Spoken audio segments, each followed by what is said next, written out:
Welcome back for another episode of Cyber Conversations. Today, I am very excited to be joined by Ronen Gottlib. Ronen is co-founder and CEO of Shift Security, and Shift are a company focused on helping organizations better understand and manage third-party risk in a much more proactive way. Now, third-party security is something that's often treated as a bit of a tick box exercise, whether that be questionnaires, annual reviews. But let's be honest, with the explosion of SaaS integrations and external partners, it's really becoming one of the biggest areas of risks for business today. So in this episode, we're going to unpack what's broken and how companies approach this, what needs to change, and how Shift Security is thinking about solving this problem. But before we dive into all of that, Ronen, it is so great to have you on and here with me today. I want to start with your story. Tell us a bit more about yourself and what led you to building Shift Security. Thanks, Kate. And first and foremost, thank you for having me here. It's a great privilege and an honor, and happy to have that conversation. So, about myself, I've been around in this industry way before they call it cyber. They used to call it information security back at the end of the 90s. And yeah, so I've started there from penetration testing, offensive security, mainly consulting, and then moved my way throughout the industry. I was senior sales and post sales engineer in CA, the head of Microsoft Security Division here in Israel. I did a couple of stuff, my own gig, my own business for a couple of years, and then I joined Signia. Signia was a Team 8 portfolio company, and we used to do enterprise security posture review for Fortune 500 companies, mainly US, South America, Far East, and few incident response events for the customers. And then in the last 6 years, I was a senior director in one of the biggest financial industries in the market. And there I was essentially in charge of every technology that came into the organization chief security office. And this is actually what led to Shift. Ultimately, let's be honest, it's a pretty big role, especially when you're working in an industry that's also quite highly regulated as well. So that adds that additional Absolutely. layer of pressure. But you alluded to it a little bit there. But naturally, I imagine that is what led you to be in the position where you're like, okay, there's a lot of risks here because I've suddenly got all of these partners I'm working with, all of these technologies and tools. And I suppose to dive into that a little bit, what were you seeing specifically in the market that, and I'm assuming it's while you were potentially in this role, but correct me if I'm wrong, that made you realize that, okay, there's a problem that needs solving here in third party risk? Because, like we said before the podcast, there are a couple of vendors that do look to solve this, but I think there's probably some gaps here that maybe need addressing.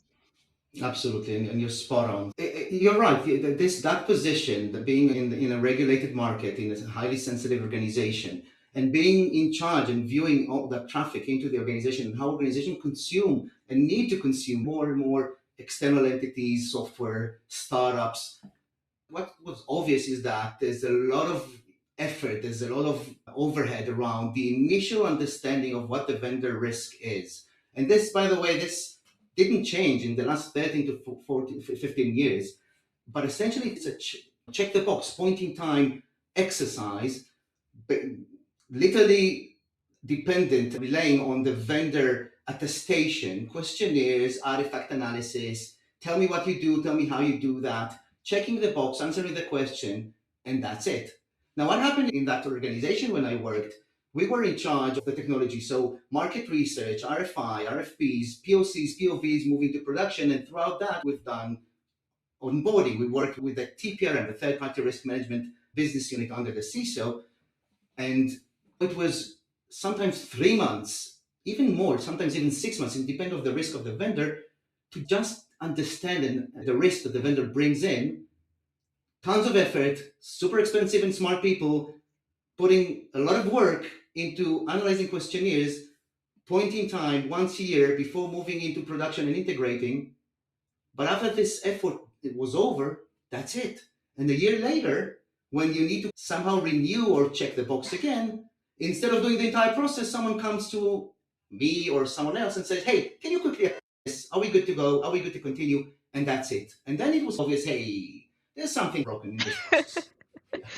Yeah, and also if you look at the adoption of now, because one huge conversation, obviously we had the privilege of meeting at RSA, and I think one of the biggest conversations that was talked about there is the fact of how rapidly a lot of the technologies are developing with the use of agentic and AI and stuff within cybersecurity products alone. Never mind kind of whatever other vendors or products you may be using in addition to that. And obviously, if you're in that situation where you're doing an annual review and then the next year, maybe you're not even assessing that, of course, that threat landscape is evolving so significantly because arguably these products are changing, maybe not on the daily, but not far off. Like it's so rapidly that everything's evolving. Before we dive into that a little bit, just for anybody that's tuning in, if we were going to really break this down in simple terms of exactly what we're talking about when we mention third party risk, because I know we've referenced there a little bit around, oh, okay, you might have these products, these vendors, and why or what questionnaires you're ticking off. But what is it really that we're looking at assessing here? And also, why do you think this matters now more than it ever has? Because it's always been an issue. So let's start with, because then your latest kind of part of the question. Let's start with, okay, what's broken, okay?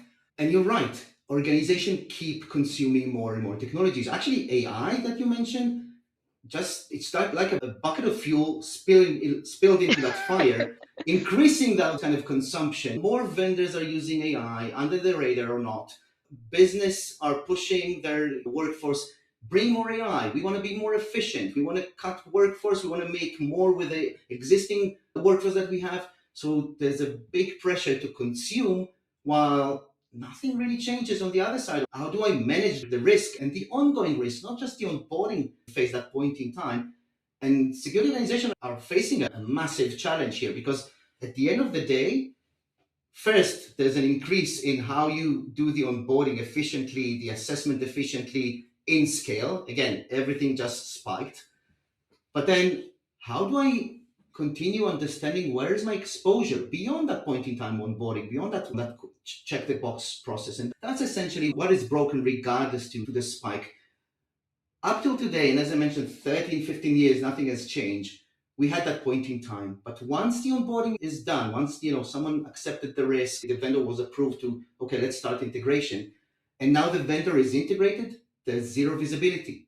Nobody understands what's going on within the organization past that onboarding. And the next time we'll meet that assessment, if at all, will be maybe at renewal, contract renewal, or if you're regulated, maybe the next year. And that's a problem because things shift, and things shift in two main areas. Things shift externally with a vendor risk, okay, whatever the vendor is bringing into the organization, changes in AI, for example, changes in features, changes in financials, changes in cyber risk and cyber incident. But it's not enough. It's not enough to look outside. You have to look internally to see what changes internally. Access can change. There's access drift. Business context can change. Maybe I've finished my kind of engagement with that vendor.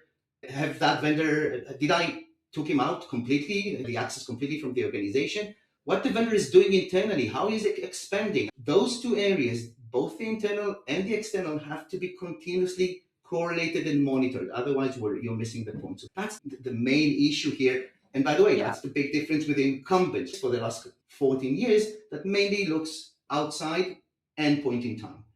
Yeah. It's there's one thing I want to ask there that's a slight pivot, but I've just got to do it. Is the fact that you're obviously talking about such a big shift, is that the inspiration for the name of the company by any chance, or is there something Absolutely. complete? Yeah. But I was So like, is this a coincidence or? you know what? Every time, and that's what I want to say now. It's actually why this name is perfect for us. So every time I'm speaking with a prospect, with investor, with someone, every time, yeah, we need to shift from that. No pun intended. Yeah, the shift is necessary. No, yeah, that's exactly why shift is the right name. We did started with a different name, and we've adjusted because this literally illustrates what's needed in the industry and what we are here to do around third-party risk and exposure. No, I love it. When the name of the company just naturally comes up in the conversation, I think it just reiterates the relevance there. So it's literally while you were Absolutely. saying it, and I was like, I feel like this is intentional here.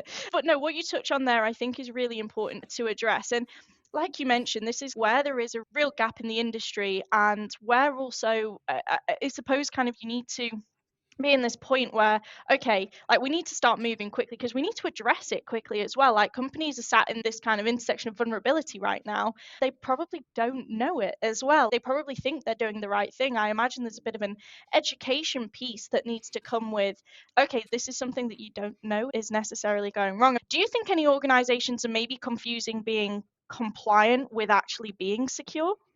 I think absolutely. Either confusing or it's easy to lean towards the compliance in order to say, yeah, I'm good. I've done what I need to do. Regulator is good with me. Auditor won't come after me. But it doesn't end with paperwork. When an incident happened, the paperwork, with all the respect, doesn't help. You might be okay with the auditor and the compliance, but you have customers, you have reputation, you have money that you're losing. Yeah, so even if someone is leaning on the compliance saying, no, I'm good, I'm covered, legal, whatever, organizations starting to understand that this is not enough. And by the way, regulators also starting to understand, hey, this is not enough. We need to do more. It doesn't push the envelope.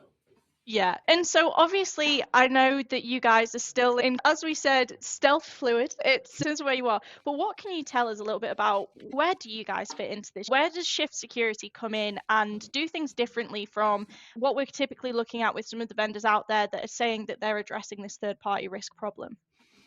As I mentioned, the incumbents, the technology that exists so far basically focus on two main areas. First of all, the external side of the risk. Again, what is the vendor risk? What is the, I'm trying to figure out the specific word. Inherited risk. Okay, what is the Yeah. vendor inherited risk? What is the Yeah. vendor exposure? What is the vendor score? Again, outside score. What potential vulnerabilities do they have? What open ports they have in the publicly available website? Those SRS, security rating services, external scanning, and most importantly, point in time questionnaires. Not Yeah. enough. Yeah. What's missing here is the other side. It's the internal. Okay, so what we do differently is two main things. We're taking both the external, hundreds of data points and data feeds, insight about every vendor that we're monitoring for each organization, but we're also looking internally to look at numerous data points within the organization to make sure those two areas, those two domains, both internal impact, internal footprint, and external risk, are continuously correlated, because only by doing that you can really understand your real time current risk Yeah. with your existing vendor ecosystem. Yeah. And I think basically addressing what we've talked about all the way through, really, when we've teed that up quite nicely, let's be honest, because ultimately it's a really clear problem. And could you maybe talk to us a little bit about, just to put in some real life example here? Because again, I think that there's probably, and I think this is always the case in cyber, right? A lot of the time when it comes to new innovative kind of products that are coming out there and vendors saying, hey, this is a problem that needs solving, people are like, oh, but we're fine. We haven't been breached. And it's okay, yet. The big kind of word there is yet. Could you share some examples or a specific example that you think of how third party risk could really turn into a real breach here? So it's relatively quite straightforward. If you have, first, you need to understand where the exposure is, okay? If you know who the vendor is, if you know that the vendor went through the TPRM the onboarding process, even procured by that vendor, but every organization, no matter how much regulated and how much they think they have a lot of controls around what is their internal third-party and vendor ecosystem looks like.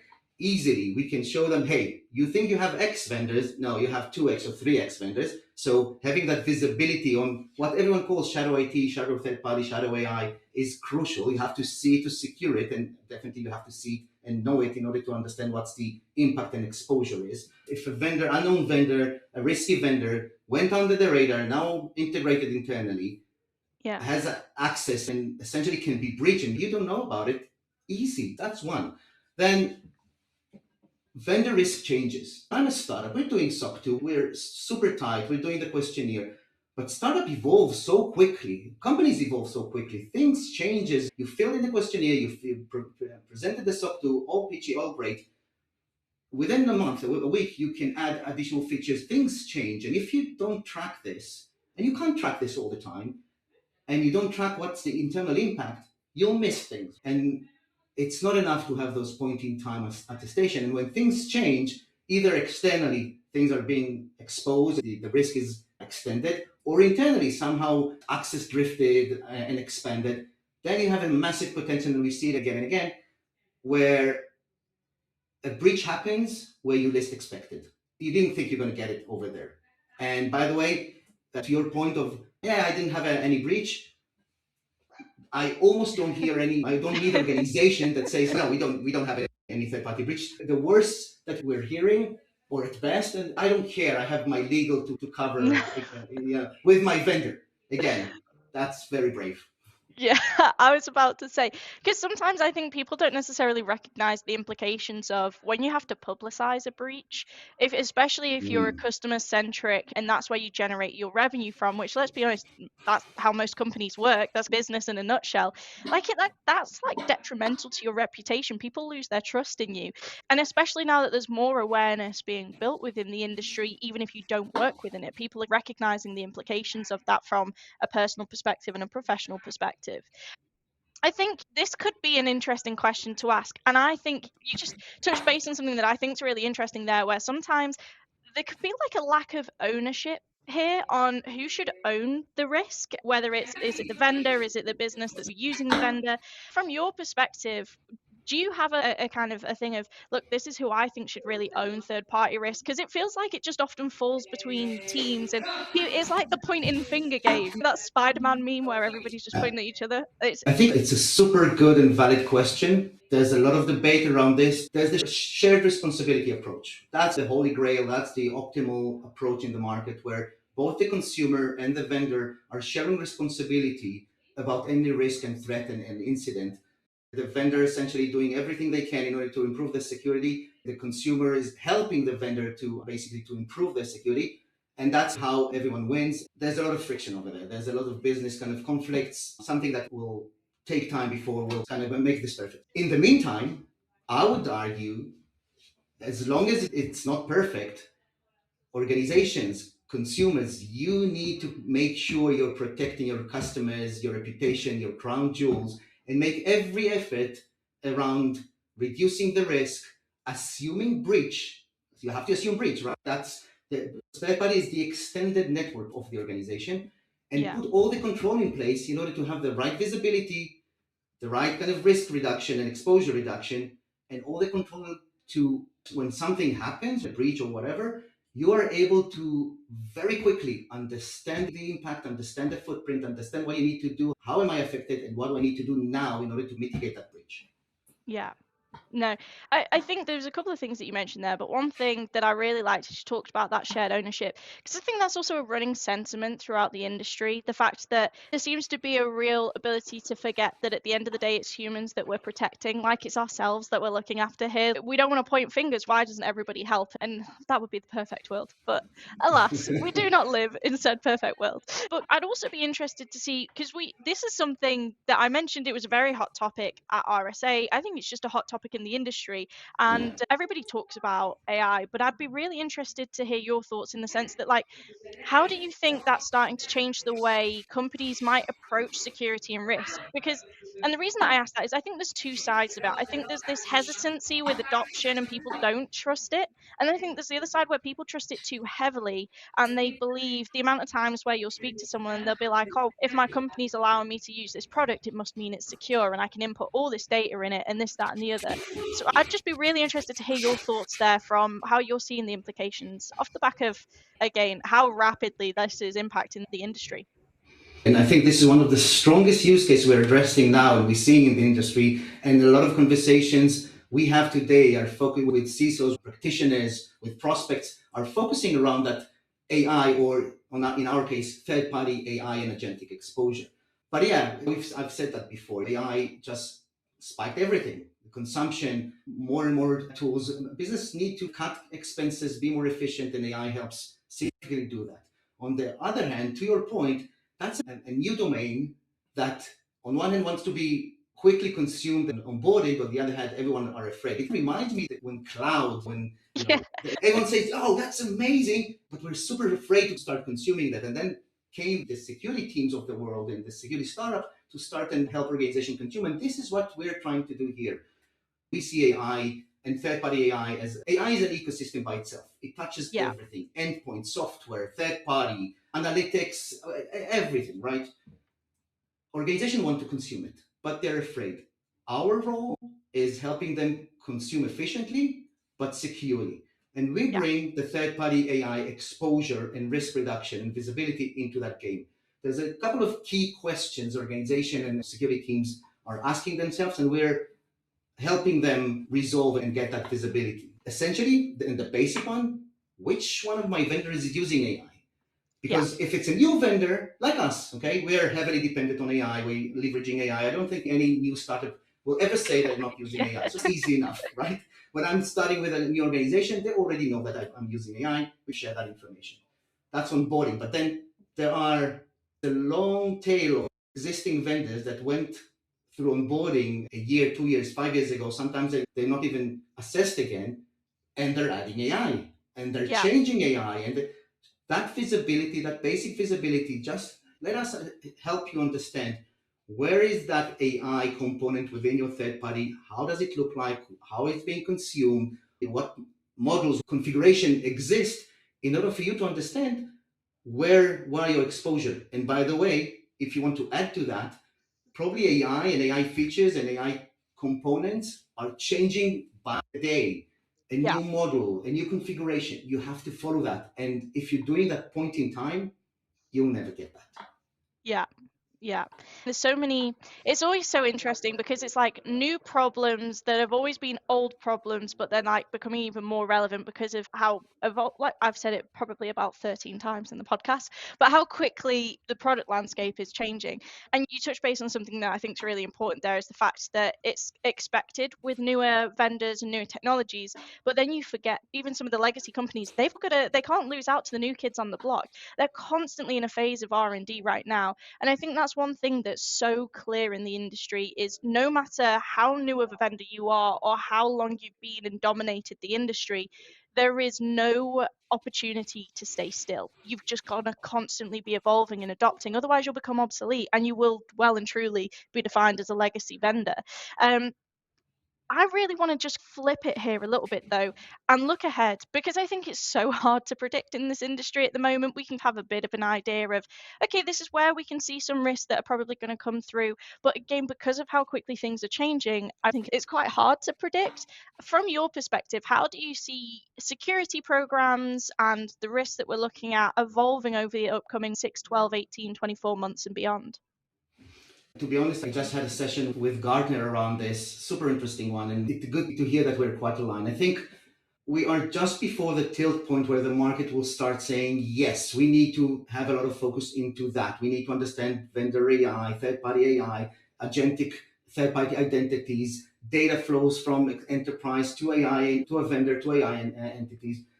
I think that we're just before that kind of the wave is starting to rise up, and there will be a lot of demand and innovation and focus on those areas. This is where you need to start preparing because it's going to land within somewhere between the next 8 to 18 months. It's a long gap, Yeah, but yeah, slowly hitting the bigger organization, the FSIs, and then starting to derive backwards to the smaller organization.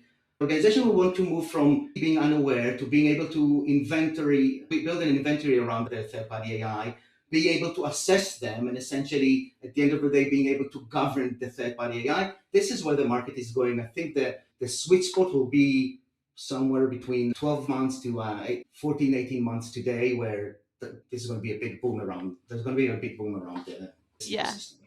I think that's just such an exciting prospect, right? You can feel this energy within the industry, especially at the conference. I think there was this kind of like, oh, the market's picking up. Not that the market really dropped, but it did a little bit. It's been tough. It's not been the easiest industry to work in. And I think that despite the fact that the risk has become larger than ever, but I think there's this real buzz and this energy. And like you mentioned, it doesn't happen overnight because as well, cyber's expensive. Like it's not a small amount of cash, but ultimately at the same time, it's essential. And I think especially with what you guys are building in this part of the industry in particular, is really going to start to see a lot of attention as we just see so many companies they using so many different technologies. Because why wouldn't you? If you're going to make your teams more efficient, if you can help with certain processes, streamline things, it's a natural kind of inclination that the market's going to evolve.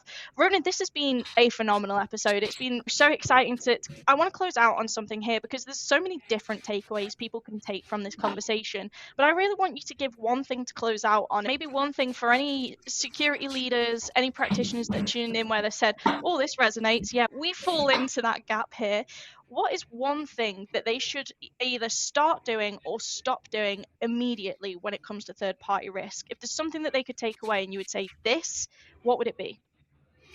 First thing you have to do is understand how your third party ecosystem looks like beyond the onboarding. You have to make sure what you think you have internally, both in terms of numbers of vendors, who are the vendors, what do they can do. You have to know that today. You have to see to security, you have to understand the risk. That's a must. Then you need to start improving. We have a maturity model that essentially we've built a maturity model that takes organization from that checkbox compliance all the way to being super proactive, responding quickly and proactively to third-party breaches, understanding their nth-party exposure, understanding the AI exposure. But you need to move slowly. What I would recommend is, hey, you have to look and build that full inventory. That's one. And what kind of avoid doing? Stop looking only on that check the Yeah. box external view only. You have to start looking internally. I think that's a fantastic way to close out the episode. And honestly, Ronan, I am so excited to see where you guys continue to grow. You're at this really exciting pinnacle in the journey, aren't you? Where it's a case that the demand is absolutely going to be there, and I think exciting things on the horizon. So for everybody tuning in, follow, get connected with the team, make sure they're on your radar, and of course, reach out if you think this episode's resonated. This has been a phenomenal conversation. I have really enjoyed learning a little bit more about this, and obviously to everybody tuning in, thank you so much for hearing us out, touching base in terms of this really critical problem that we're looking to start facing. If you enjoyed this episode, make sure to subscribe, share it with your security peers and anyone in your network. Keep the conversation going, and like I mentioned, feel free to reach out to Ronan and the team if you want to hear a bit more. But that is it for today, so thank you for joining in, and I will see you all next time for more conversations that are shaping cyber.